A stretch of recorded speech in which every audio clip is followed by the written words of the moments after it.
The Hittite Empire was one of the most powerful states of the ancient Near East. It rivaled other major powers like Egypt and Assyria during its peak. The Hittites emerged around 1600 BCE. This period marks the beginning of their rise to prominence in Anatolia, modern-day Turkey. The capital of the Hittite Empire was Hattusa. Located in central Anatolia, Hattusa served as the political and administrative center of the empire. The Hittites were known for their use of iron weapons. They were among the first to smelt iron on a large scale, giving them a military advantage. The Hittite language is part of the Indo-European family. This linguistic connection suggests that the Hittites may have originated from the steppes of Eurasia. The Hittite king Hattusa I expanded the empire's territory significantly. He led successful military campaigns that extended Hittite control over much of Anatolia and parts of Syria. The Hittites had a complex social structure with a king at the top. Below the king were nobles, priests, and commoners, each with distinct roles and responsibilities. The Hittite legal code was one of the earliest known written codes.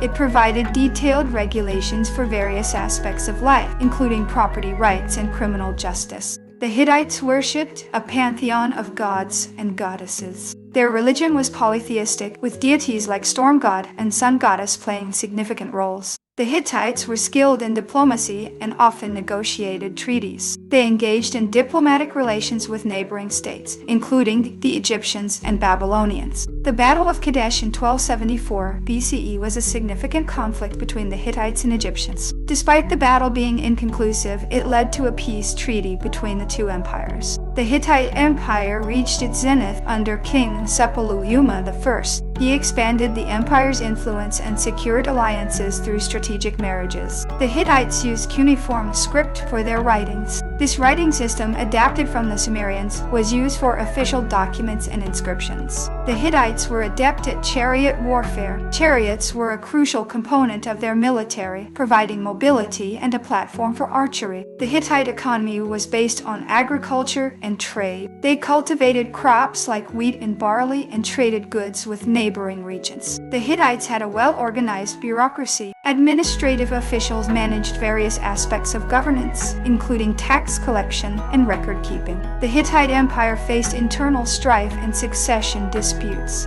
These conflicts sometimes weakened the empire and made it vulnerable to external threats. The Hittites had a strong tradition of royal architecture. They built impressive palaces, temples, and fortifications, many of which still stand today. The Hittites were influenced by the cultures of Mesopotamia and the Levant. They adopted certain cultural practices and technologies from these regions. The Hittite Empire began to decline in the 12th century BCE. Internal instability and external pressures, such as invasions by the Sea Peoples, contributed to its downfall. The Hittites had a sophisticated system of roads and communication. This network facilitated trade, military movements, and administrative control. The Hittite king Mursili II wrote a famous autobiography known as the Annals of Mursili II. His account provides valuable insights into the political and religious life of the Hittite court. The Hittites were known for their metalworking skills. They produced high-quality bronze and iron tools and weapons. The Hittite Empire had a complex legal system with detailed laws. These laws covered a wide range of topics, from family matters to criminal offenses. The Hittites had a strong military tradition. Their army was well-trained and equipped, making them a formidable force in the ancient world.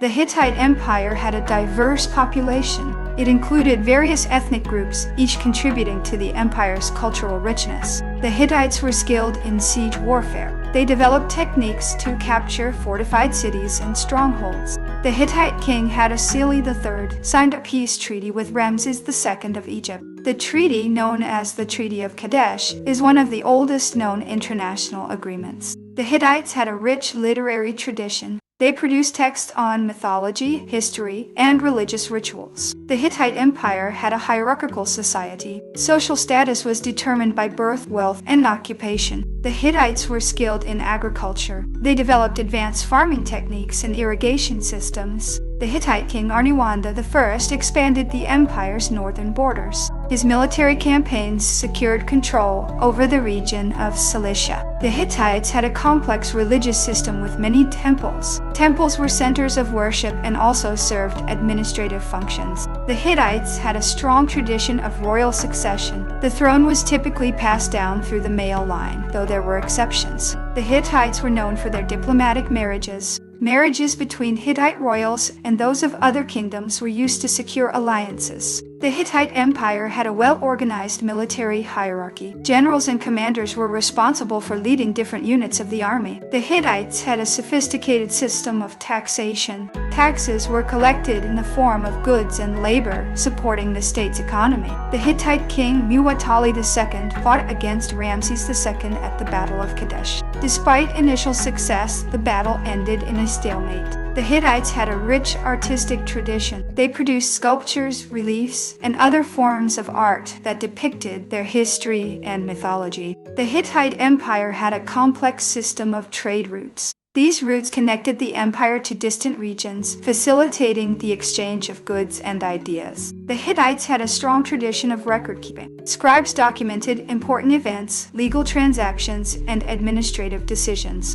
The Hittite king Tutalia IV attempted to revive the empire's fortunes. He launched military campaigns and initiated building projects to strengthen the state. The Hittites had a well-developed system of weights and measures. Standardized units ensured fair trade and accurate record-keeping. The Hittite Empire had a strong tradition of royal patronage. Kings supported artists, scribes, and scholars, fostering cultural development. The Hittites had a complex system of religious festivals. These festivals celebrated important deities and marked significant events in the calendar. The Hittite king Murseli I sacked the city of Babylon. This military campaign weakened the Babylonian Empire and expanded Hittite influence. The Hittites had a strong tradition of oral storytelling. Myths and legends were passed down through generations, preserving cultural heritage. The Hittite Empire had a complex system of land ownership. Land could be owned by individuals, families, or the state, with different rights and obligations. The Hittites had a well-organized system of education. Schools trained scribes, priests, and other professionals necessary for the empire's administration. The Hittite Empire left a lasting legacy in the region. Its influence can be seen in the cultural, linguistic, and political developments of later civilizations.